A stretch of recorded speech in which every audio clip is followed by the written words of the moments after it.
Get ready for a spine-chilling experience. If you love feeling your heart race and the suspense creeping into the room, you're in the right place. But before we begin, I have an invitation for you. If you truly have the courage to face the unknown, go ahead and hit that like button now and subscribe to the channel so you don't miss any terrifying stories. Share this video with someone who also loves the thrill of fear, but be careful. The scariest things tend to happen when you least expect it. Are you ready to face what's coming next? Let's see if you can handle it. I remember that night like it was yesterday. The sky was starless, the streets were deserted, and I felt a cold that wasn't from the wind, but from something that chilled me to the core. I was walking along the narrow sidewalks, hearing only the sound of my own steps when I saw him. A tall, elegant man standing in the yellow light of a streetlight. He wore an impeccable suit, black as the surrounding darkness, and his face, oh, that face. His smile was so wide that it didn't seem to fit on his own face. Immediately, I felt a mix of fear and fascination, as if he had bewitched me with just one look. He didn't say a word, but his unsettling smile seemed to whisper something I couldn't understand. It was as if every part of me wanted to run away, but my legs refused to comply. As I approached, his smile widened, revealing teeth so white they gleamed in the dim light. Nobody knew who he was, nobody talked about him, and yet he seemed to always be there, waiting for something. Part of me wanted to cross the street, escape that figure, but it was as if he was luring me into some kind of invisible trap. And I, foolishly, let myself give in to the charm. I was overcome by a strange and irresistible feeling.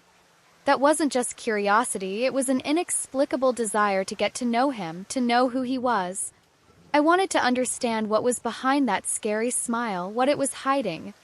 With slow steps, I advanced, and to my surprise, he extended his hand. His skin was cool and firm, but something about his touch made the ground disappear beneath my feet. The darkness seemed thicker, and a distant echo of whispers echoed around me. I was involved, entangled in something that I couldn't explain myself. Next thing I knew, he whispered my name. But I had never told him my name. In a low, husky voice, he pronounced each syllable with frightening pleasure. How did he know? I asked, stuttering, but he just smiled wider, his eyes fixed on mine. That moment, I felt as if my destiny was being drawn there, on that empty street. It was as if all the women who had passed him before were present in that look, in that smile. I had heard stories of a strange man before, but nothing could prepare me for what I was about to discover. Finally, he leaned over and said, "You too, like all the others, came to me." His words sank like ice into my skin. I felt a pang of despair, a silent scream echoing in my mind, but it was too late. I had fallen under the spell of the man with the wide smile, the stranger that no one knew for sure if he really existed. And in that moment, I realized that something in me had changed forever. Through that night, his face wouldn't leave my head. I tried to ignore it, to erase the image of that sinister smile, but it was impossible. He appeared in every corner, in every reflection in my subconscious. Sometimes I caught glimpses of him in mirrors, other times in shadows that seemed to take his shape. As if he was always close, even when I was alone. My nights became a torment, a cycle of insomnia and paranoia. And worst of all, I couldn't stop thinking about him. Over time, his presence seemed to grow within me. It was a sick love, inexplicable but impossible to resist. I knew something was wrong, but I didn't have the strength to fight. It was as if I were a puppet and he was the master. Every time I tried to forget him, the desire to meet him again intensified. And more I realized that I was going down the same path as so many others before me. What happened to them?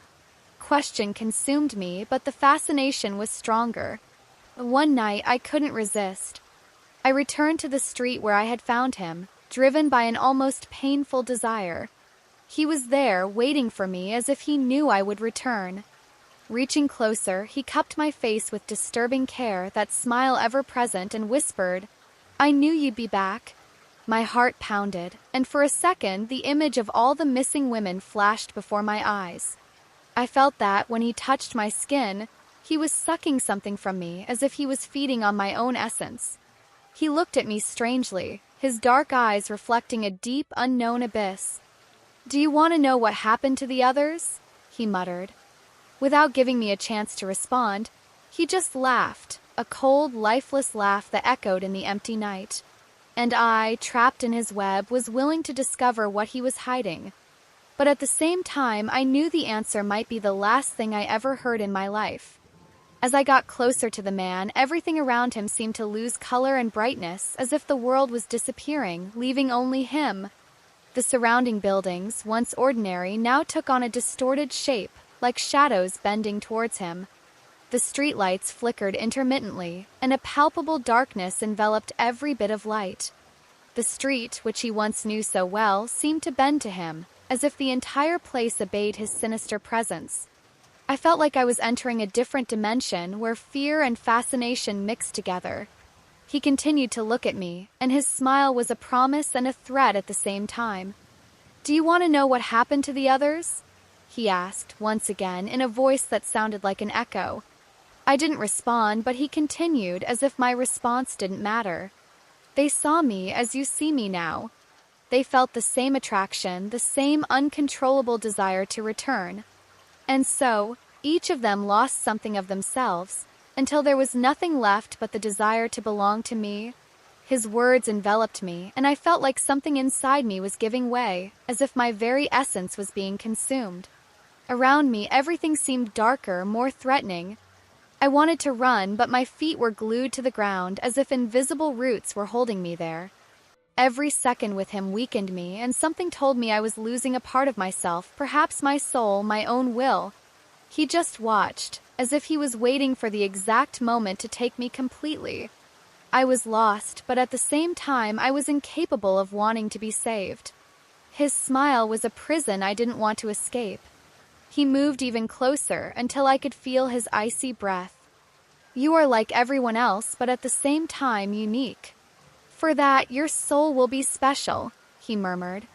A wave of terror coursed through my body, but my lips could not utter a cry for help. I knew that, like the other women, I was doomed to disappear, trapped forever in the darkness he carried. The man was sucking my essence, and I gave in to it, increasingly dominated. The next few days were a blur. I was home, but it felt like the world around me was covered in a thick veil of fog. My friends, family, they all seemed distant, like I was separating from them.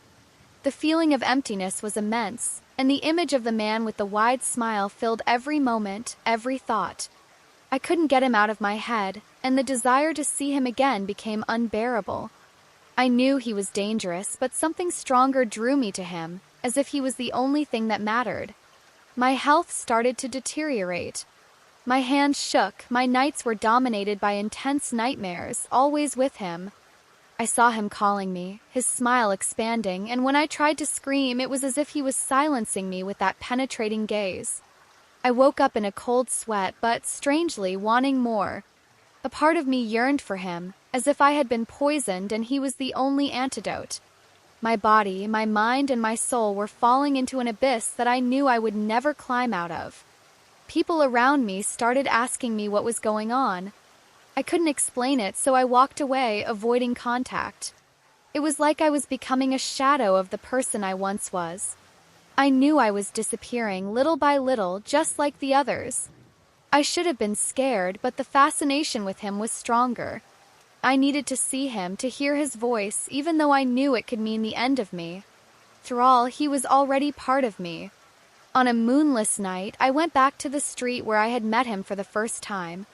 My heart beat frantically, as if my soul was about to shatter. He was there in the same place with the same smile as if he had never moved. Upon seeing me, he opened his arms in a welcoming gesture. "I knew you would come back," he said, his voice echoing straight into my mind. My body seemed taken by a trance, and the next thing I knew, I was in his arms, unable to resist. He wrapped himself around me tightly, and then I felt like something was being ripped out of me. It was as if he was sucking away every fragment of who I was, turning me into something empty and dark. I saw scenes of other women who were there before me, each of them captivated by the same smile. They, like me, had been seduced and then left behind, empty, lost in a space between the world and nothingness. And I, blinded by fascination, was about to follow the same fate. Time seemed to have dissolved, and what was left of me was no longer human. In a final flash of consciousness, I realized the terrifying truth. He wasn't just consuming my soul, he was collecting it. I, like everyone else, was just a part of an immense and dark puzzle that he had been building for centuries. Each woman who disappeared was not forgotten, but trapped eternally in the darkness he carried with him. We were his prisoners, eternal shadows reflected in that wide, disturbing smile. With one last look into his empty eyes, I felt my mind fragment. I knew I was doomed to be another shadow, another memory in that man's dark collection. He took a step back, and for the last time, his smile widened monstrously. Before I could process the terror, everything went black. Now I am part of him, a silent voice in his eternal darkness, always waiting for a new victim who, like me, will be consumed by that never-ending smile. As I approached the man, everything around me seemed to sink into a dense, icy daze. The streetlights began to flicker, the shadows of the surrounding buildings seemed to move slightly, as if there was life in them, leaning towards him. There was no wind, but an oppressive feeling crushed me, making the air difficult to breathe. It was as if the very space around him was his extension, a dark expanse full of intentions that I couldn't decipher. The man remained motionless, his deep eyes fixed on me as if he had the power to hold me in place. His smile was terrifying and, at the same time, irresistible. I felt like I needed to stay there, like he was the only thing that mattered. "Do you want to know what happened to the others?" he asked suddenly, in a voice that sounded like an echo from the depths. Those words set off an alert in my mind, but I couldn't stop listening. He knew what I wanted, what I needed to know, and he seemed to delight in it. "Everyone who came before you, all without exception, ended up exactly where you are now," he whispered, the smile widening even further. With those words, a wave of horror ran through me. I saw myself in a distorted reflection of all the women who had disappeared. It was as if he sucked out a part of the essence of each of them, leaving only an empty shell. Now he seemed eager to do the same to me, to consume every bit of who I was. But instead of feeling afraid, a strange fascination filled me. Around me, the street became darker and the silence thicker. I felt like I was sinking into an invisible swamp with no chance of escape. My will seemed to dissolve, and all I wanted was to get even closer to him. I knew I should be afraid, but the desire to understand what he held, what he was, dominated me. The attraction he felt went beyond logic and fear.